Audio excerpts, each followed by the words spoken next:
know what your problem is. I don't know why you don't like me, but we're gonna get over this, all right? You have no choice. You are gonna get off this hoist under your own power.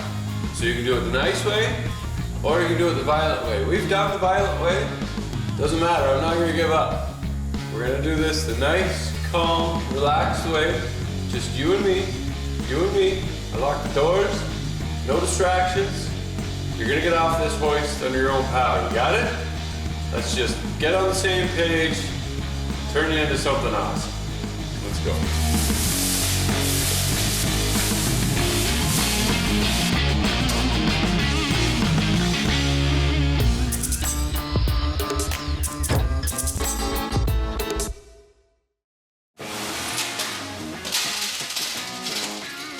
Something punched out the back of the oil pan. Not cool. Not cool at all. All right, so we are going to assemble this engine one last time. I swear, one last time. Basically, this is how I do the engines. You might do it different. There's different techniques to it. I even talked to my engine builder who does all my finicky stuff. My rebuilds as in the machining. This block is brand new, so it doesn't need any machining. But we still need to check some clearances. We're gonna assemble this. If you disagree, you can comment down below, but just because you do it different doesn't mean that your way is wrong or my way is wrong. This is just how we do it. This was actually the Mercedes before. Was a combination of problems, but generally I've had very good results with the other couple dozen engines that I've built. So here we go. Number one thing is make sure it's clean tools, clean hands, clean shop, and limit your distractions. Turn your phone off, don't pick up anything, don't leave your job until it's done, meaning don't torque something, leaving the rest for loose later. Just bad practices, and if you get into those practices, it's very hard to get out of them.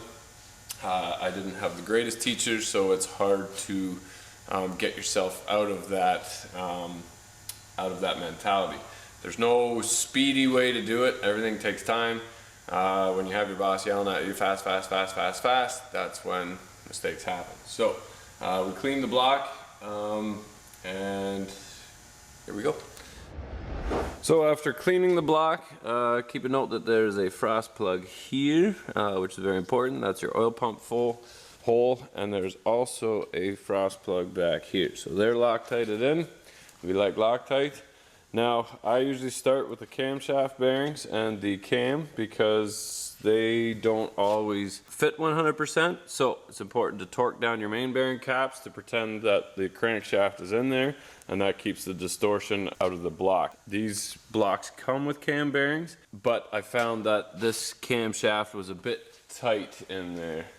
So having lubed up my camshaft, having it ready, I have a junk cam that I just put a 1/8 of an inch groove on a diagonal on the main bearing journals. Then I use a file to shave off just one edge of that, and what that does is stick that in and just lets you ream the camshaft bearings to make sure that it's nice and tight.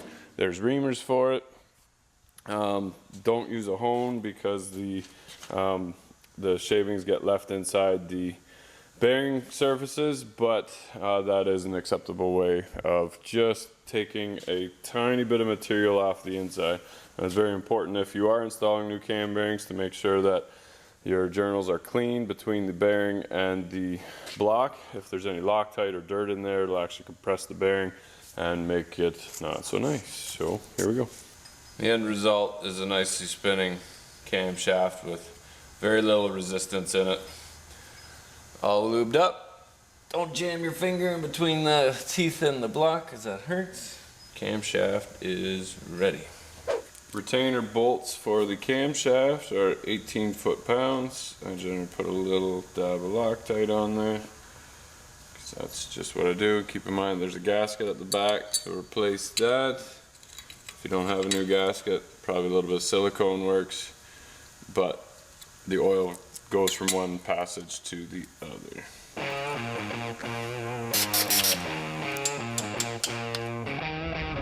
The lifters I generally have soaking in oil for A little while, an hour or 2 or 3.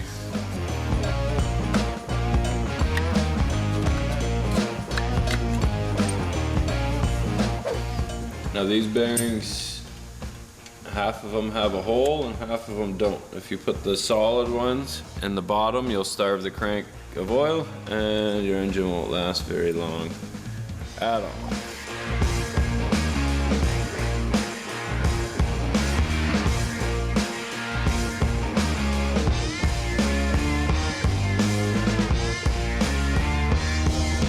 Now that the crankshaft is in, first round of bolts on the inside are 15 foot-pounds, and we'll start from the middle and work our way out.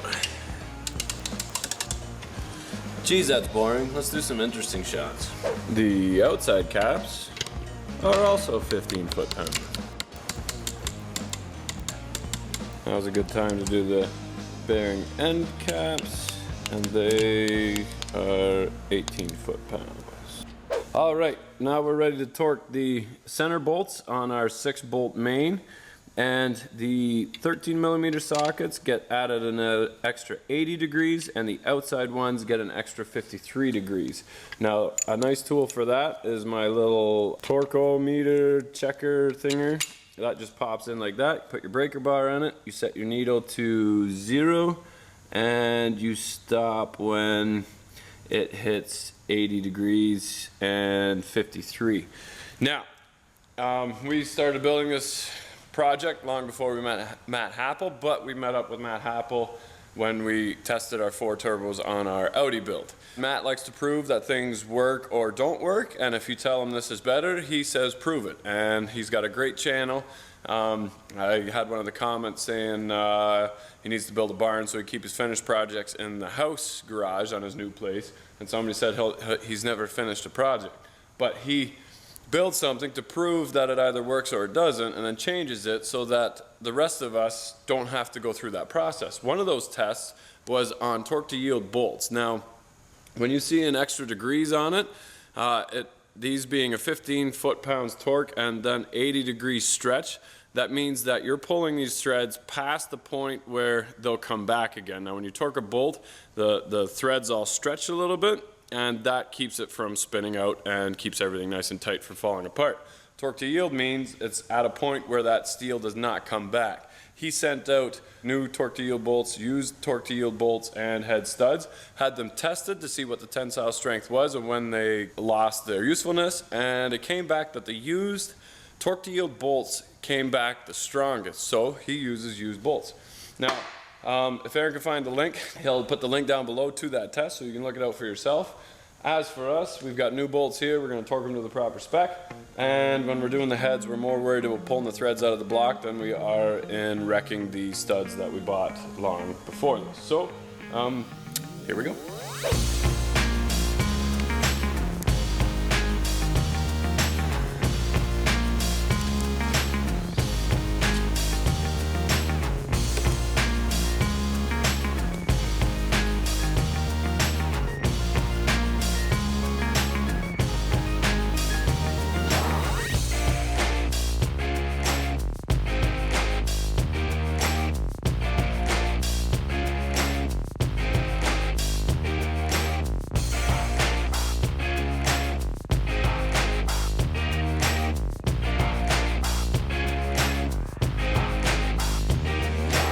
At this point, you want to have to be able to do this. If you can't, then you're in trouble.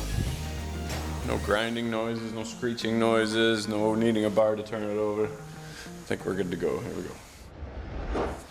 So what it looks like is that I'm assembling an engine really quickly.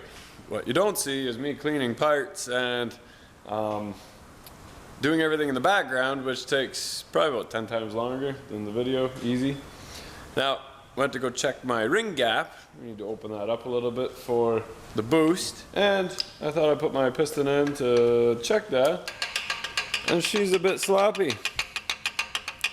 So, this is a 5.3 crate engine with the bore of 3.898, which if you do the math, is a bore of a 5.7. which I just can't win. So now all the time I've taken cleaning everything, making all those pieces fit, is for nothing because I don't have the right pistons, and I still can't get this thing running until I order more parts. Alright, so we got that figured out. I had the option of bringing my 5.3 stamped block with a 5.7 bore back, disassemble everything, take my crankshaft back out again, get another block, clean it, and start over, which is probably 8-9 hours of labor.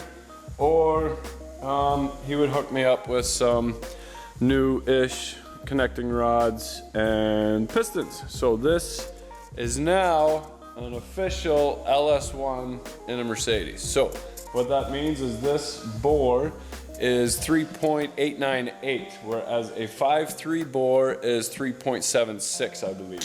The 6 liters have a bore of 4, exactly 4 to make it easy.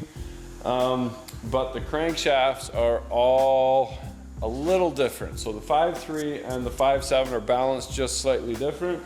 Doing enough research on it, never seen an issue with going with the larger piston on the 5.3 crankshaft. So we are going to continue building this engine, and by all rights I was supposed to have a rotating assembly yesterday, and that's how it would go into the car, but I am now waiting for new rings and new head gaskets because they are different. So what that means is it's not as far of a video as I'd like to give you guys, but I gotta do it right. So we're gonna cover this thing back up again, and we're gonna keep going on some other stuff. Okay, so even though we spent a lot of time on the Audi and everybody's saying where's the LS, we want videos on the Mercedes. They are coming. Things have been happening, just not enough to make videos on. One of those things is we ended up getting a transmission built. So look how shiny that thing is. New torque converter, new valve body, new guts, new upgraded everything inside the transmission. A 4L80 physically will not fit in that car with the exhaust and the tunnel without doing massive work to it. We're spending enough on this project already. It is not an option, but that 4L60 he tells me is going to be plenty strong to handle the 500 that we're going to be putting out of our now LS1. In the meantime, while I was not working on that and working on the Audi, I learned a lot. Hanging out with Matt and being able to have that experience. There's a lot of things that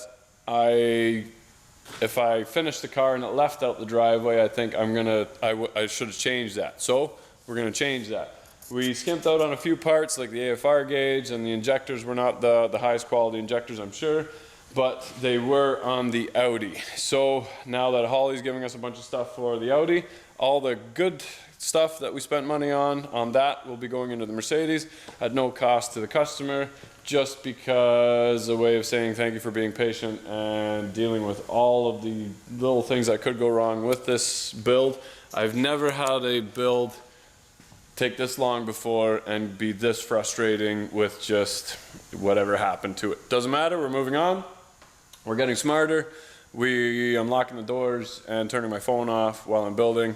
And that's one of those things you gotta do. So I wish it was more of a complete video of a rotating assembly inside the car bolted up to the new transmission, whatever. It's not the case because I'm waiting for the rings and the head gaskets.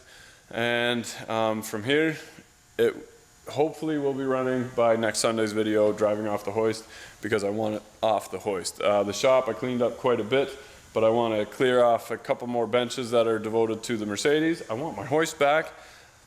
I never took it off the hoist because then it's like I gave up on the project and everybody's in the background going, what happened to the Mercedes? We're still working on it. Lots of stuff happening. It'll be great when it's done, but all great things take time. So thanks for watching. Here we go.